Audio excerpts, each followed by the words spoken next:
This is Remote Ruby. Have you any remote idea to the meaning of the word? Today's a bit different.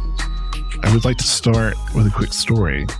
Let's say, Chris, you and I met in 2016, and we were talking a lot then, and you told me about this book that you loved, and you kept reading over and over again called Anything You Want. You said, you've got to read it. And so I thought, well, I don't read books, but what the hell? And so I started this book, and not only was I like instantly engaged in the story, I loved that every chapter was like short. And instead of taking a week to read a book, I read it in a night. And this book is by Sivers. And I thought, this is awesome. So then maybe it's mentioned in this book, maybe it's just reading his blog posts. I learned Derek is a Ruby programmer.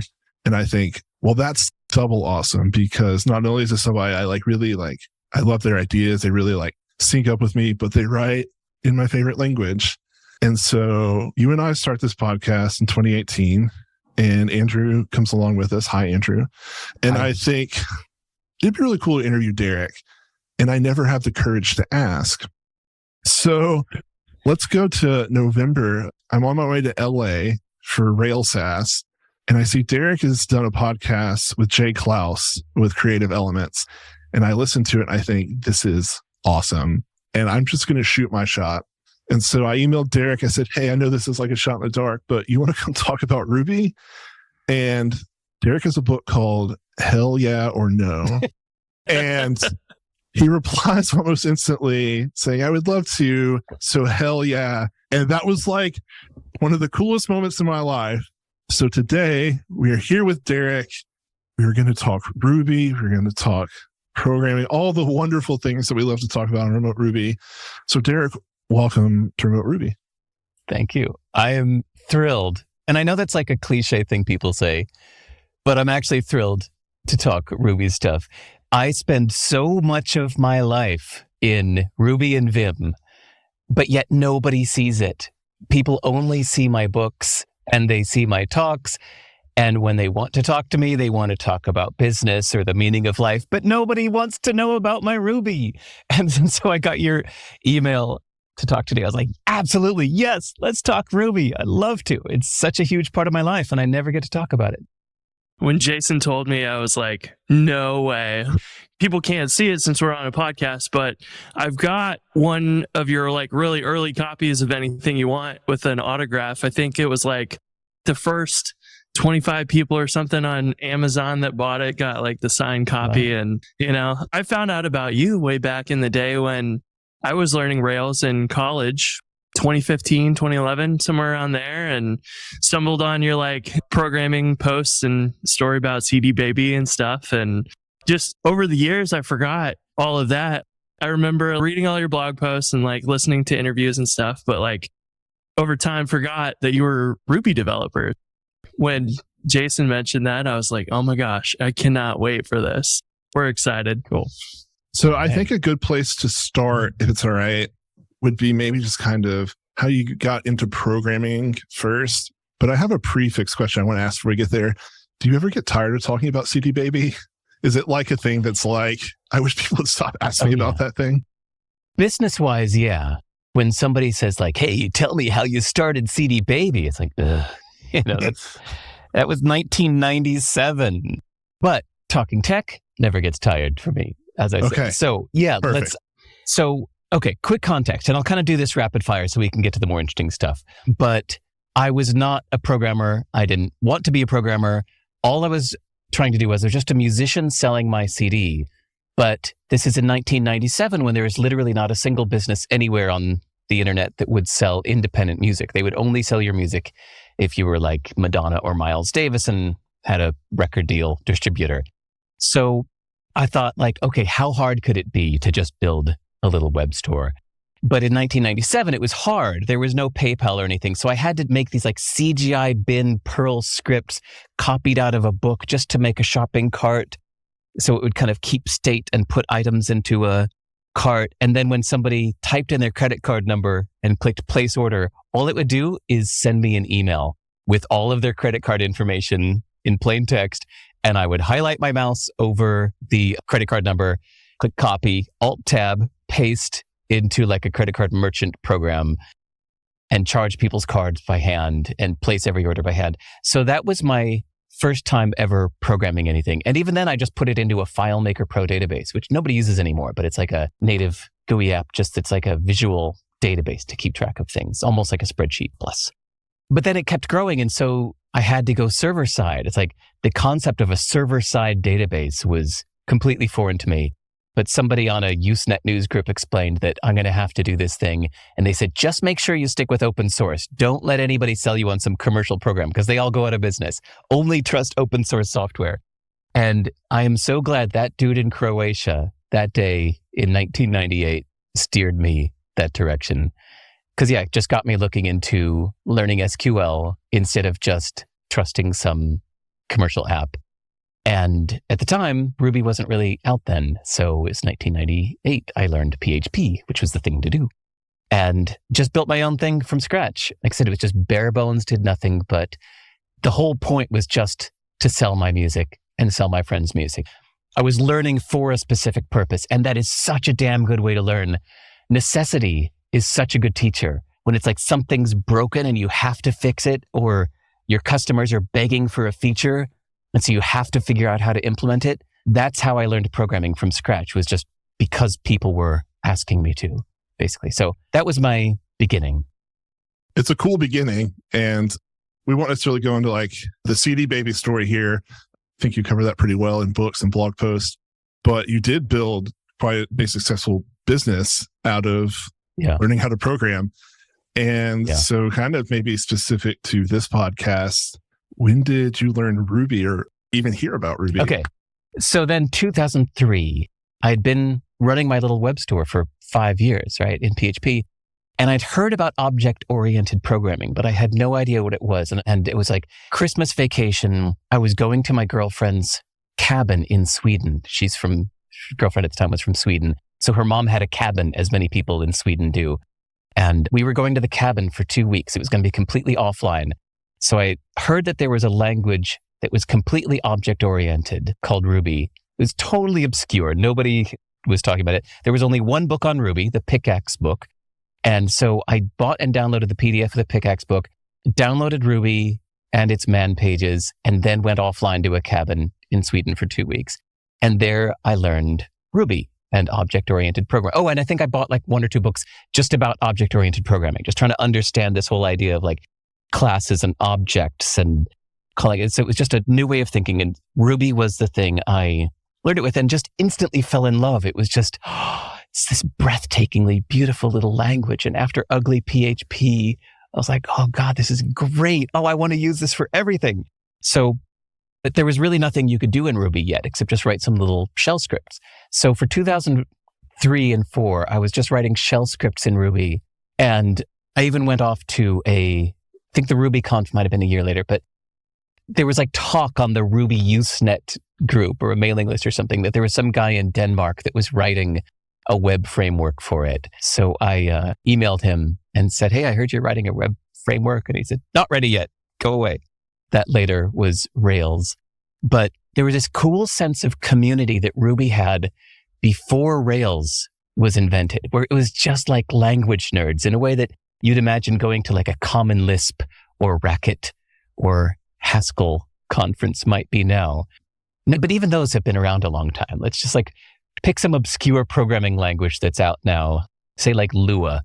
If you were to go to a Lua conference, it would just be some nerds because nobody's making a ton of money with Lua.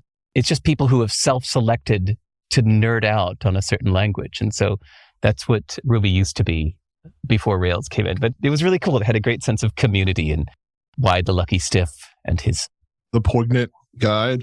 Poignant guide to Ruby, yes. You had mentioned that, and I don't know if you know, I wanted to show you. So there's actually a hard copy of it. Andy Kroll, he puts on Brighton Ruby.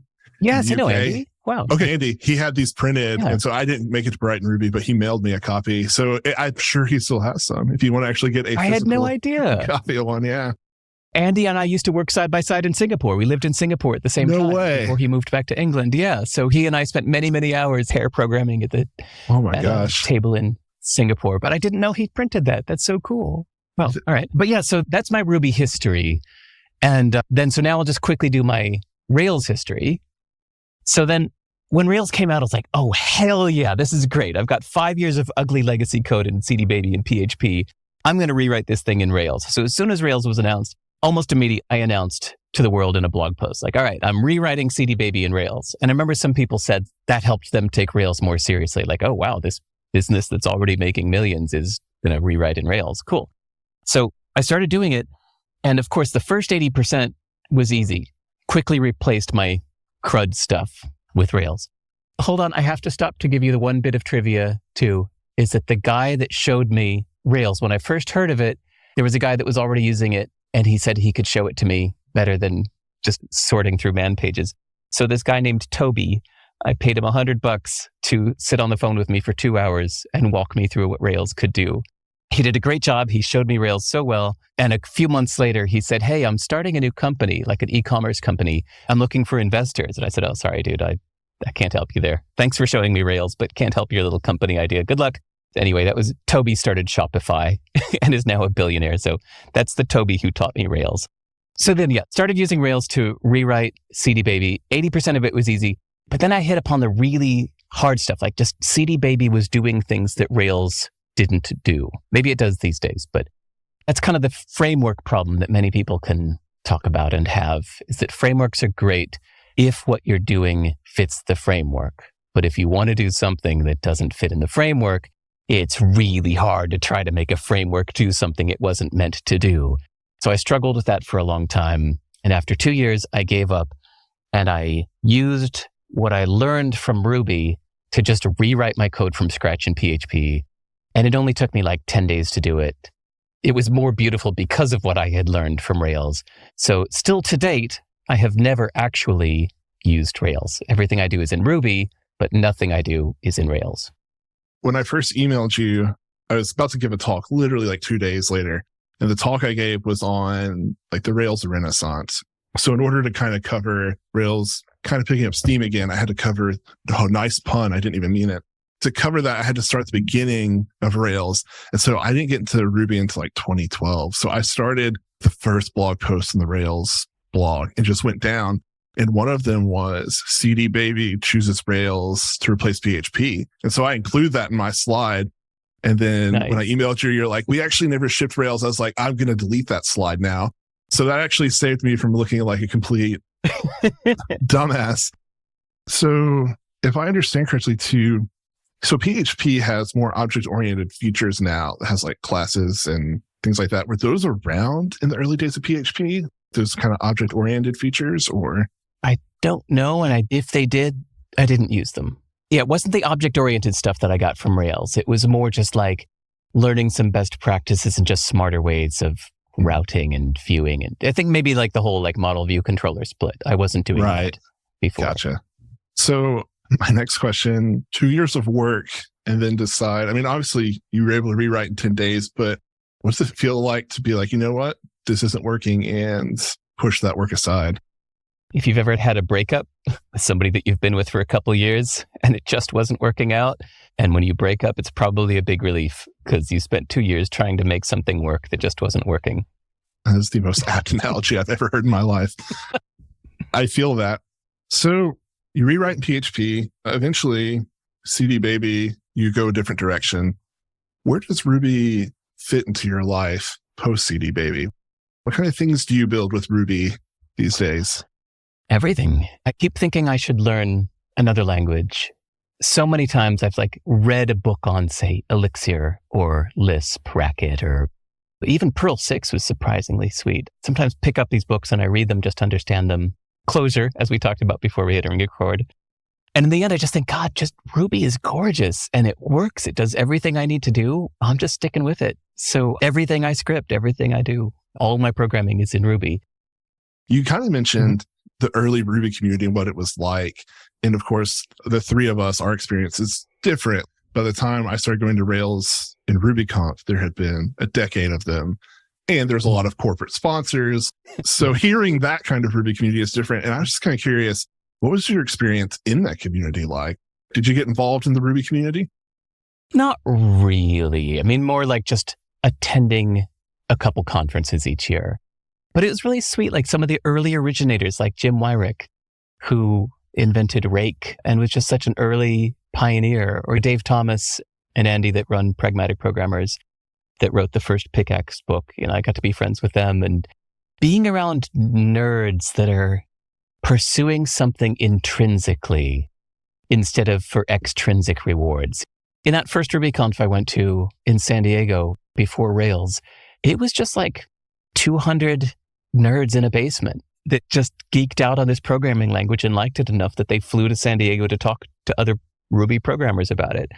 They're just nerds. It's like, I really like things that haven't been corrupted by commercial interests, where you get all the extrinsically motivated people there that are using this to make money. For example, I mean, in 2012, I nerded out on cryptocurrency for a little while. I was like, ooh, Markov chain, this is interesting. Okay, let me figure out how to make my own blockchain. And I thought that was just kind of nerdy and interesting. And then by like 2013, I was over it. And then 4 years later, a lot of people look at it, they're like, I can get rich with this. Oh, rich. It's like a different set of motivations. And so I think there's nothing wrong with getting rich. There's nothing wrong with people that want to make money or that are motivated by that, but it just has a different feel. So I like nerdy little communities that have no hope of making money with their nerdy fascination. I respect that. Chris and I and Andrew often talk about how different it is when we're writing code, even for side projects, when the side project is geared towards making money versus a side project is like, I just want to like build something. Yeah. I have fun programming in both. I have way less pressure in one and a lot more like nerd out. Some people get started programming just for fun. And then you think, okay, that'll be fun. I'll have a career in this. And then it switches from intrinsic to extrinsic there. And you're like, now it's a job and it feels totally different. When you were starting to learn to code, were you just doing it for fun, or was it, you mentioned you learned PHP for selling stuff, but were you dabbling in programming before that just for fun? No, not at all. I had no other interest in it except that this thing I was doing to help musicians, that I was spending literally 3 or 4 hours a day of manual labor copying and pasting things. I spent 3 or 4 hours a day doing highlight my mouse, Control C, Alt Tab, Control V, Alt Tab, Control C, highlight my mouse, Alt Tab, Control V. I was doing that for like 3 or 4 hours a day before I thought, gotta learn how to automate this. I need to learn this. Then I would automate one aspect of it, and then my business doubled in size. So then I was spending hours a day doing manual labor, say, printing orders. So maybe now they're going into the database automatically, but I was still having to print them manually. So like, I need to figure out how to generate a PDF file from this data in the database. So then I'd work on that. It's like, there we go. Finally, that's automated. But then something else would come in, like say picking the CDs off the shelf was chaotic. It's like, I've got to figure out how to like sort it so I know like I've got an alphabetized list of what to pick up that's all going out today. And so it was just these constant daily challenges trying to save myself hours of manual labor. I was doing it out of a necessity and need first. And then I guess once I got fluent in programming, then I just started getting fascinated at just learning that there's a different way of thinking about this. You learn about functional programming and no state. What do you mean no state? What do you mean no variables? Then you learn about object-oriented programming. You just go, what? That doesn't make any sense to me. And then you understand, oh, okay, this is a completely different way of thinking about it. And I think that's the time maybe that I started to just get really intrinsically driven. But then I wanted to start to understand very different ways of doing things from now what I had already known. So at this point, I'm already using the model view controller methods of Rails, even though I rewrote my little thing in PHP. But that's when I started exploring wanting to learn even more different ways to think about the stuff that we're all doing. So that's when I got really into SQL. Which, baseball up, let's hit a grand slam here. I just want to take a minute to thank our sponsor, Honey Badger. They are not only my favorite error and uptime monitoring service, but they've also added several awesome new features. One of those being the public status pages. So it makes perfect sense that your error and uptime monitoring tool can have a public status page for you to communicate any downtime outages with your customers. So whether US East 1 is down or you forgot to add a configuration file, Honeybadger is there for you to help communicate any downtime or outages with your customers. Plus, they've also added SSL certificate monitoring. So, like many of us use these days, Let's Encrypt certificates expire every 90 days. And if for some reason you're a week away from expiring an SSL certificate, they can let you know ahead of time so that you can take care of it without any outages for your customers. Plus, managing the errors and things inside of Honeybadger has gotten even easier with Honeybadger Actions, which you can use to automatically assign errors to yourself or another team member, add tags to different error classes, and more. And they also have batch actions, which you can use on the search results to help manage your backlog of work to do.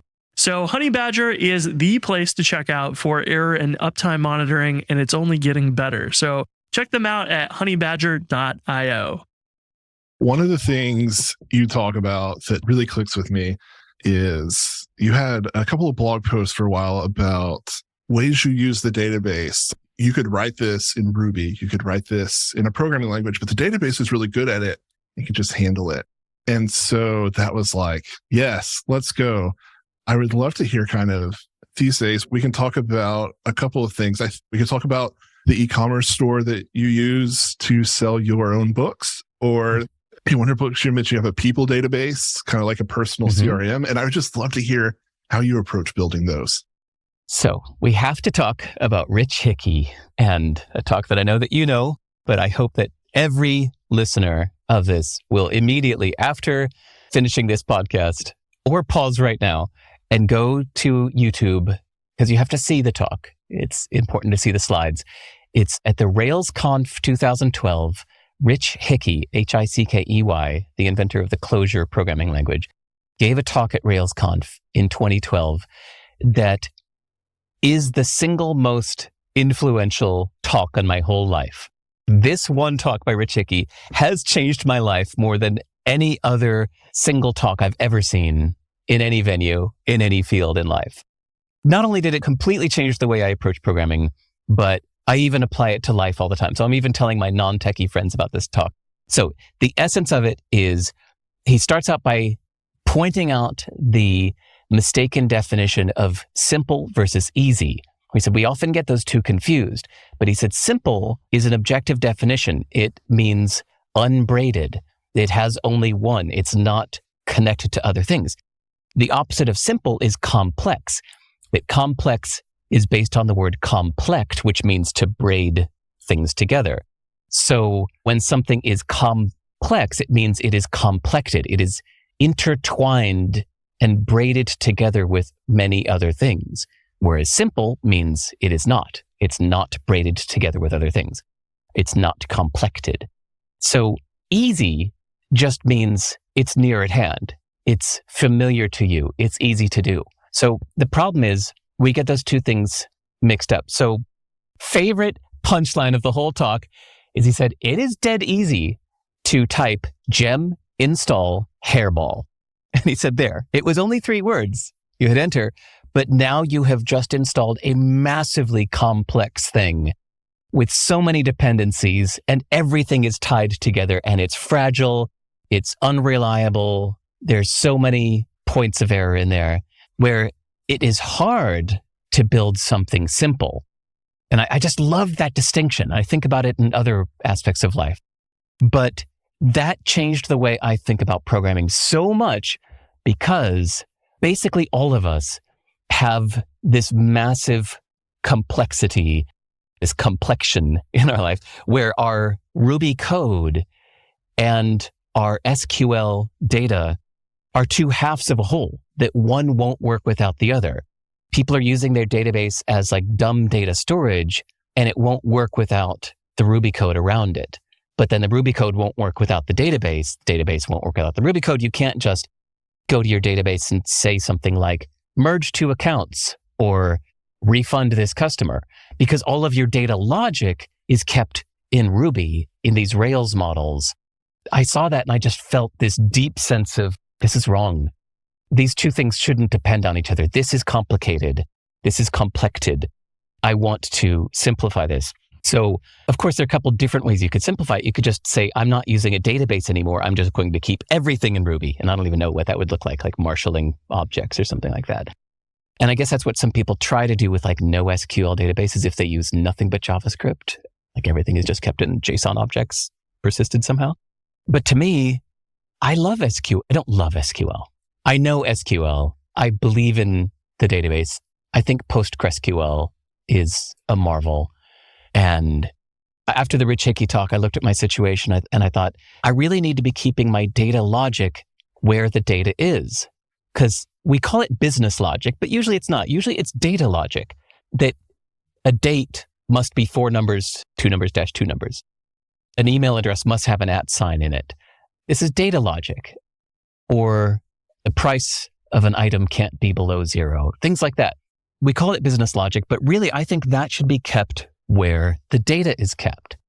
So I looked deeper into the PostgreSQL manual, and it was right there under our noses the whole time. You can program functions in SQL to do these things. You just create a function that can bundle up SQL commands into one, and it can have variables in there. It can do things like loops and conditionals that we usually don't do in databases. We often treat our database like dumb storage. But once I dove deeper into the PostgreSQL manual and realized how much it could do, I had this vision on the horizon that I was headed towards and now I've achieved, which is that the database becomes kind of like a black box API, its own self-contained thing. So you could just call a single function to the database, which says refund customer ID number and amount or order number. And the function in your database itself knows how to do that. Or you can say merge accounts, or you can say mark order as paid. And ordinarily we would do a bunch of Ruby code with models that have this awareness of the database tables in order to know the types, and then these Ruby methods that we would use to keep all of that logic that's being actually executed in the database, but we keep it in Ruby because people don't like to program in SQL. And I just thought, well, if I could just get over that one kind of distaste that we have for SQL, because it's not a pretty language like Ruby, but God, the simplicity of having everything in the database is so beautiful. So that now my Ruby code is really just calling methods, calling functions in the database. And it is so beautifully simple. I love it. It sounds amazing. I was fortunate enough in my first Rails job, my first Ruby job, our CTO, very, very, very, very, very, and still understanding it, knowledgeable in Postgres, taught me a lot about stored procedures, having functions in Postgres and using views. And I really learned, wow, the database has a lot of power built in. Yeah. And I love the phrase dumb storage because that is how I treat it. Like when I fire up a Rails app, like Postgres is just a thing I need in order for models to work. And then all of my logic's written in Ruby. And I gave a talk about how, like, what happens if you have 2 Rails apps talking to the database and they have different like validations, different ideas of what's considered valid data. Well, your database ends up in a confused state. So the simplicity part I think is cool. So for example, like refunding an order, we can put the logic in the database for like actually setting the proper states and things like that. And so then really your only Ruby code is about firing that function and actually like telling a processor to do it, right? So now, guys, I don't even use bundle. I searched just before this call. I searched my entire code base of all my active Ruby code. I only use 2 gems. I use PG, the PostgreSQL connector, and I use Sinatra, and that is it. I don't use any other gems. I have no need for bundle. So I don't use Rails. I use Sinatra to handle the HTTP web requests, route things. So captures the URL, and then I just say, okay, well, based on this URL and a couple conditionals, if it matches this regex, so I know that there's an integer after the invoice in the URL or something like that, then pass that to the database, and then the database hands me back a JSON response that's ready to parse, either just hand back as is, if it's an API thing, or just I JSON decode it and pass it to an ERB template displayed to the user. And it is so damn simple. So I was thinking about the difference between a car and a bicycle. So Rails is really complicated. So is my car, but I happily drive my car, and it's very complicated and I never look under the hood. I have no idea what's under there. I don't want to know. That would take years of work to understand. And I feel the same way about Rails. That it's like, that's some really complex shit going on there. That yes, I could try to really understand Rails, like every line that's in there. And I admire the people that do, but damn, that's not for me. For me, like when I want to really understand something, I want it to be as simple as a bicycle. I can understand a bicycle. I can look at a bicycle and go, okay, in under 10 seconds, you can look at it and go, okay, there's really just 3 moving parts here. There's a pedal, there's 2 wheels, and that's it. I can understand that. And so that's how I feel about my web apps, is that they are as simple as a bicycle. It's just Sinatra to grab the routes, pass the function to the database. Anything that touches the database, the functions for that are in the database. And then Sinatra is just the controller, and it passes things to ERB for the view, and that's it. So it's just as simple as a bicycle, and it makes me so happy. I was going to ask, so pardon me if I'm being presumptuous. I assume when I order books from your website, that's code you wrote to like kind of build the e-commerce flow. When I build something, I have fun building it. And then usually I kind of am like, oh, I hate maintaining it. But you still sound excited about your code. Like, is it still fun when you have to like go make updates or make changes? Not only fun, I miss it when it's done. Like, so yeah, I rewrote the code that you see at Sivers.com is my store that's run entirely in PostgreSQL functions with a Sinatra controller. And it took me a couple months I kind of rewrote it from scratch recently because I had to do some things to allow for multiple warehouses and things like that it was just worth to kind of do some rewriting of it. So it took me a couple months of writing. Again, it wasn't easy, but it's simple. But when it's done, I was like, okay, I launched it. And then a couple weeks later, I was like, kind of miss programming. I was like, is there something I could code right now? No, I really do love it. I find it very peaceful. I find people and all of their emotions and incentives to be exhausting. And I find coding to be rejuvenating. Sorry, I'm literally like just taking that in because I agree with that. People are complicated. I've just never really sat down and thought about it. I'm like, yeah. So I've mentioned it a couple of times, but again, in one of your books, you mentioned, I don't know if you still run it, but you had a database of just people you interact with just so you can remember. And kind of similar setup, Sinatra and Postgres. Yeah. Everything, yeah. That thing I just described about just putting all the functionality into PostgreSQL functions. I started that changeover 6 years ago, and after seeing the Rich Hickey talk, and now I'm 100%. That way, everything I do is just anything you see at my website or when you send me an email. Got to just open source this someday. I'm going to do it soon. Who knows? Maybe even by the time this is live. But I wrote this thing for CD Baby's customer service so that when a customer would email us, it wouldn't just go into a POP or IMAP email. I'd use POP to download the email off the server. I'd use, actually, you know what? That's one gem that I use. Maybe I use 3 gems because Michael wrote a gem just called mail, gem install mail. So I use the mail gem to parse every incoming mail that's downloaded with the POP3 server, parse the mail itself, get who it's from, the subject, the body, the attachments, and I stick them all into a database. And I use the email address to look up in my history. I have one single database of every person I've ever met, basically. So it looks up for the known email addresses for each person. Is this from somebody I know already? If it's not, it sits in a to-do list of, is this a new person I've never met before? Or is this somebody I already know emailing from a new email address? So then I attach them into my database. I insert the body of the message into the database and the attachments. And I only reply to the emails after it's already in the database. And then even to reply is to insert a new email referencing the out one with a status of outgoing and then a cron job every 10 minutes in Ruby goes through those ones that are queued as the outgoing status and sends them. So yeah, I did this all myself initially for CD Baby's customer service. But after I sold CD Baby, I got to keep that part of the code. They ditched the code, and now I think CD Baby's written in Windows or some crap I don't want to know. But it's like ASP or something. But yeah, I kept that code for myself, and now even that is all just PostgreSQL functions. When everybody that I email, or anytime you guys email me, or any strangers listening to this, send me an email, say hello, introduce yourself. I love talking with fellow programmers. So your emails will go into my database. Now I'm just getting into the technical weeds here. So when you reply to an email, do you actually do it from like a web interface? Yeah. That's why I was saying, Yes. it's like, how do you like sync that up with your mail app and stuff? But yeah, that makes sense. That's So pretty amazing. Everything's a single. It's actually the reason why I haven't open sourced this yet is basically I have one big mono database just called Sivers. The most core table is people, but then everything's tied to that. So if you leave a comment on my blog, it looks up your email address and people, and it ties that comment to your record in my people database. You buy a book from me, and it's tied to your people database. Even the other things I've done, I have a web app called Music Thoughts with quotes about music, and that's tied to the central people database. A translation app with the translations for books by many different translators, and all the different translators.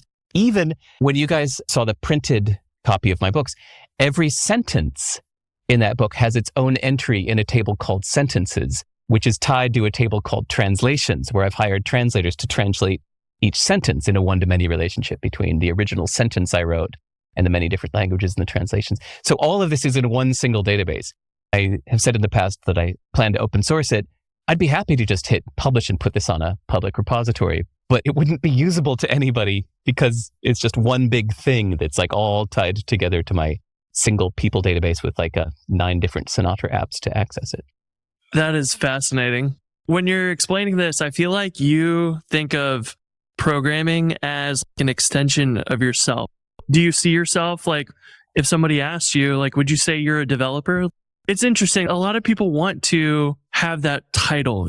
And I hear you speaking about it, and it feels like this is just who I am. I have these tools in my tool belt and I use them. And I don't need to be titled as a programmer or anything like that. It just came to mind and I was curious. What's your philosophy on that? How do you see yourself? You give a different answer based on who you're talking with. So if you're on an airplane and somebody sits down next to you and you're like, hey, buddy, what you doing over there? Hey, so what do you do? And you just get the feeling like this isn't the person you want to talk with. Then I say, I'm a programmer. And they go, oh. And they don't know what to say to that. Like almost nobody has a follow-up thing to say if you say you're a programmer. But if they do, if I happen to sit down next to one of you guys on the plane without knowing it, and I said, I'm a programmer, and you went, oh, really? What language do you program in? I'd say Ruby and SQL. And you say, no way, I'm off to a Ruby conference right now. I'd say, holy shit, let's talk. So publicly to strangers, I love saying I'm a programmer because it shuts down the small talk I don't want to have. But say if I'm meeting somebody that I can tell is going to be a good friend, or I can tell like, all right, this is the kind of person I want to know, then my more thorough answer is that these days I'm more of an author than anything. But it's probably more like 50-50, like how I actually spend my time. It's like author/programmer. Yeah, it's a core part of what I do and how I approach life. I'm always looking on how to automate things. I'm even like, for example, here's just one quick little example. I have articles that I post on my blog. And a couple of years ago, I started recording audio for those articles. So recording myself reading the article in a podcast format. And now people want me to do videos for it. So yes, I can hit record on a video camera of myself speaking the audio into the camera. But right away, I'm thinking, okay, well, how can I script this? Like, yes, I know I could hand it off to a video editor, like a person that would do the labor to stick it into Adobe Premiere or Final Cut Pro or something like that. There must be a way to script this. So now I'm looking into like FFmpeg and ImageMagick, that how can I use the sentences in my database and have ImageMagick generate a bunch of JPEGs from them, use something called forced alignment to match up the existing sentences with my audio, and then have FFmpeg turn those JPEGs into a script that matches the timing of my words exactly and then merges them in under my image. I think in terms of scripting, like I want to figure out how to automate things so that I can do them at scale and save myself or others hours of manual labor. This makes sense because you emailed readers and asked, like, would you prefer like an audio or video version of the book first? I can't remember, like animated or non-animated. Yeah, okay. One big video or lots of little videos. That's what it was, yes. And then the next thing I know, it was maybe not even a week later, it's like, all right, here's the videos. And I'm like, how did you turn that around so fast? And now all the puzzle pieces are coming together. Yeah, it's all scripted, yeah. My ebooks are generated with Ruby. That's Ruby taking the sentences out of my database, using ERB to merge them with a LaTeX template, LaTeX being this like print layout language, and then merging them together outputting a final LaTeX file, which is then sent to the printer or converted into an EPUB. No, sorry, the EPUB is generated from the HTML, which is generated from Ruby pulling the sentences out of the database. And so I script everything. So it's unavoidable. I am a programmer. I love it. Question that came to mind too while we were talking about this, especially when we got to the simplicity part, and we didn't talk about this beforehand, but I'm also curious too. Well, first off, you have kind of one database for everything. Is that what I'm hearing? Like your people database? Yeah, I used to have separate. Okay. The main reason to do that was the people table, that I never wanted somebody to have to reintroduce themselves to me. I wanted one central store of knowledge for a person. So a guy named Joseph emails me, and then Joseph later buys a book, and Joseph later leaves a comment on my site. And then Joseph later decides that he wants to be known as Joey. Well, then I just want to change it in one place. And now he's Joey everywhere. Joey moves from St. Louis to Vienna. I change it once. There's one central table called people, and everything, all the other tables reference people ID. I used to actually have it split into different schemas. In PostgreSQL, you can take one central database and split it into many schemas. And so I had that complexity for a few years. And the rewrite I did earlier this year that I was referencing was me uncomplicating that. I was simplifying that, and I put everything back into one single schema. Before I even ask my question, I also want to say there's a thing maybe on your website, or it's in the end of your books, where you're like, email me. I love responding to people. And I always think, how does he do that? Again, it's like, oh, you have context when people email you. Like, that's amazing. Yeah. It's not like, oh, I feel like I know this person. It's like, oh no, here's everything like we've talked about before. I love that. And that was out of necessity from running CD Baby, where a musician would email us out of the blue and say, like, one sentence email just saying, yo, my tracks are all messed up. And we'd have to find that email address to pull up the client, which would pull up their albums, which would pull up the most recently ones and try to figure out what they might be talking about. So that was out of necessity, but then I just kept the same system for myself. So yeah, I get emails which seem to be out of the blue from names that I don't recognize off the top of my head, but actually it's somebody who emailed me 8 years ago when he bought my Wood Egg Guide to Doing Business in Vietnam, and now he's emailing me again. It's like, oh, I've got some context. Like, hey, good to hear from you again. What's up? Not doing business in Vietnam anymore, huh? And so it's all with context. I like that a lot. That's awesome. So my question when to ask was, we talked like simple and easy to name one of the other Rich Hickey talks. We talked about how you use just 3 gems. How do you host all this? Where do you host it, and how do you get the code there? Stopped using Git this year. Constantly looking to simplify. I was like, you know what? I don't branch. I don't merge. I don't need it. rsync, baby. So yeah, I just have a single OpenBSD $10 a month server I host with Vultr, vultr.com, which I just chose them because they had a way to instantly create an OpenBSD server from the ISO image. And a lot of other hosting companies didn't do that. They make Linux easy, but I wanted to use OpenBSD. It's my favorite operating system because of simplicity again. So I just host an OpenBSD server with PostgreSQL and Ruby and a mail server. That's it. So it receives incoming mail directly. I don't use a external mail service. I just have like my MX record for my Sivers.org domain just points directly to my server. So incoming mails go directly there. My Ruby script imports them into the database. And yeah, I just use rsync. I actually use OpenBSD as my main desktop computer too. So I do all my programming in OpenBSD. Well, I just do my everything in OpenBSD. And then I just use rsync to put it up on the server. That was my next question. Because when you mentioned OpenBSD, I was like, okay, well, what do we use like as a daily driver? I'm getting into the weeds here, I know, but it's I love it. It's fun. I wrote about it. The URL is sive.rs/OpenBSD.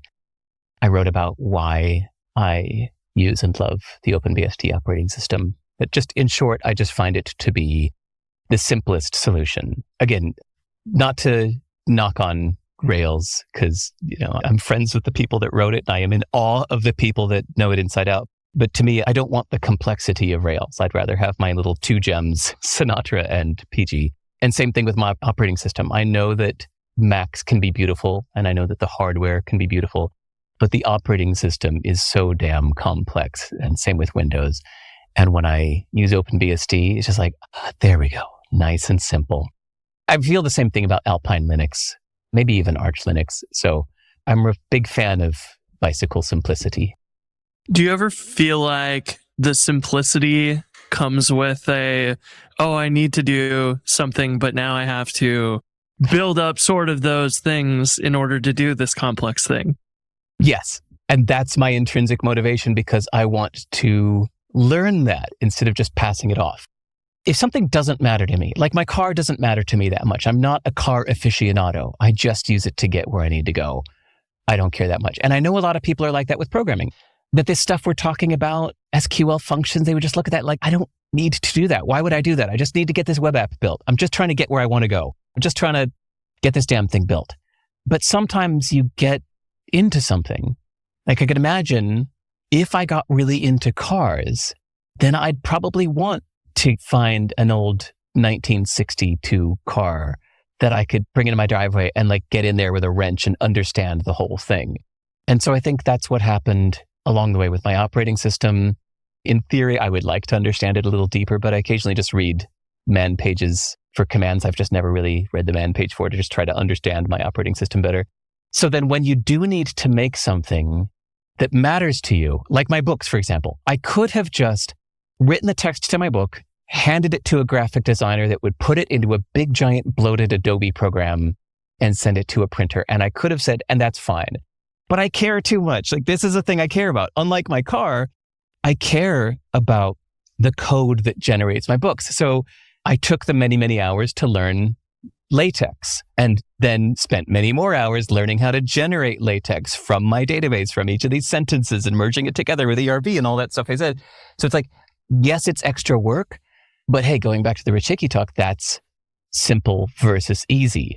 It can be hard to make something simple, but then you have the joy of like custom tailored clothing. It was harder to make a suit that fits you exactly and only you. But it's so beautifully simple when you've got code that you wrote for exactly your need. Yeah, I love that look at things. And I think at the end of the day, what you produce shows that as well. It's not something you grabbed off the shelf and threw it in Adobe apps and whatever.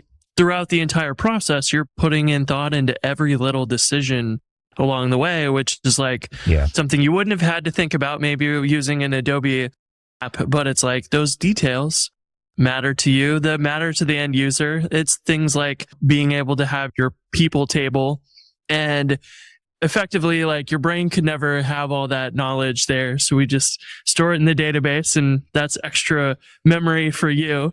And now you can have the scaling up of yourself as a person, where you can, respond to an email after 8 years, and that person feels like they remember you, and you do remember them because you've made yourself a system to go do that, which I think is really smart. I really like that approach, because I feel like that's probably the tendency these days, to jump to the complex thing because it seems like it can do everything you want really fast, until you notice that all of those edges and all these little details maybe don't line up with your philosophy, and you can't actually use that to accomplish what you wanted in the first place. I assume most of us who are listening to this read Hacker News occasionally, and you'll see this story posted there a lot, which is, why has programming become so complicated? Used to be so easy.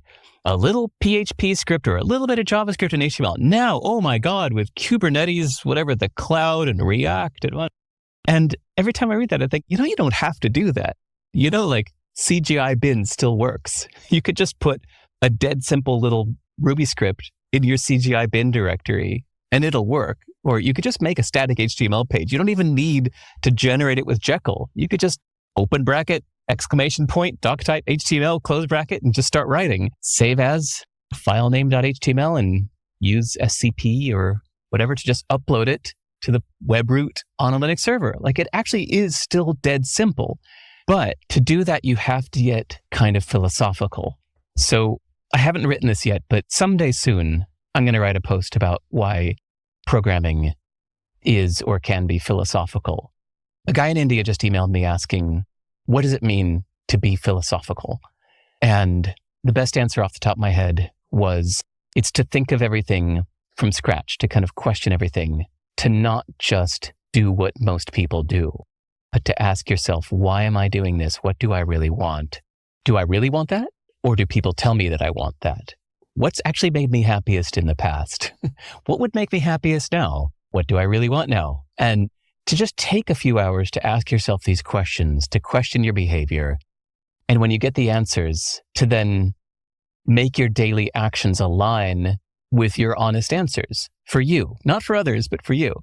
So I know that some people just get married because it's the thing to do. And then you have kids because it's the thing to do. But there's some people who just say, you know what? I just don't really want to. I like being alone. I like not having kids. I like having complete freedom to change my mind at any time. And to me, that's being philosophical, is to ask what's right for you. But then on the other hand, there's some people, like, even if they live in a place like, let's say, Portland, Oregon, where it's not cool to get rich, that you'll be chided by your friends for trying to get rich. There's some people say, you know what? I really want to have a Ferrari and I really want to have a mansion with a swimming pool. That's what I really want. And how cool that those people can get philosophical and dig into themselves and find out that's what they really want to do. And then therefore they should act accordingly, which may be quite different from how everybody around them is acting. So I get philosophical about programming. And that's what I loved about Rich Hickey's Simplicity Matters talk at RailsConf 2, is I felt that was him getting philosophical about programming. Later in that same talk, he says, like, many of these data structures we have, where you have a class and a model and an object, he said, all of that could be replaced with a simple hash. That's it. You really just needed a hash. You didn't need all that complexity. And that's so cool to question these norms and break it down and say, what do I really need? So when you asked earlier about me ditching 2 years of Rails code and just rewriting it from scratch in PHP, that's what I was doing. It's like, okay, sorry, framework. Let's remember who's the boss here. In trying to learn Rails, I was making Rails the boss and I was trying to be its star student. I was trying to learn the Rails way. Teach me, oh Rails. But after a while, I just, wait a minute, hold on. What does my little website actually need? I really only need these 5 things. It just needs to do dit. That's it. I don't need all this other complexity. And it's the same thing, I think, with all web apps these days, or all my programming is. I look at all the complexity in the world and I think, okay, well, Facebook needs that. But thank God I'm not Facebook. I'm just me. I don't even have a team. It's just me. And I just need it to do these 7 things. And so I just have just the minimum code necessary to do those 7 things I need. There's such a deep joy in that for me. Other people may not like that. Other people might feel badass at conquering Rails, but I just get a deeper joy out of stripping it down to its bare essence. I love that a lot because I think, I don't know, you see a lot of junior developers looking for what language or framework do I learn to get a job? And it's like, well, there's a lot of questions you've skipped and went straight to that. And I'd love for you to slow down and think about these things because, you know, little things make such a big difference. Earlier, you were talking about having functions in Postgres, and I'm thinking like, okay, what about versioning these things? What if something changes and you need to update something like that or whatever? And it's like, with the very few dependencies, you're relying on very little of other people's code that can change at any time. And then you are now responsible to fix your things to make it work with their changes and their decisions.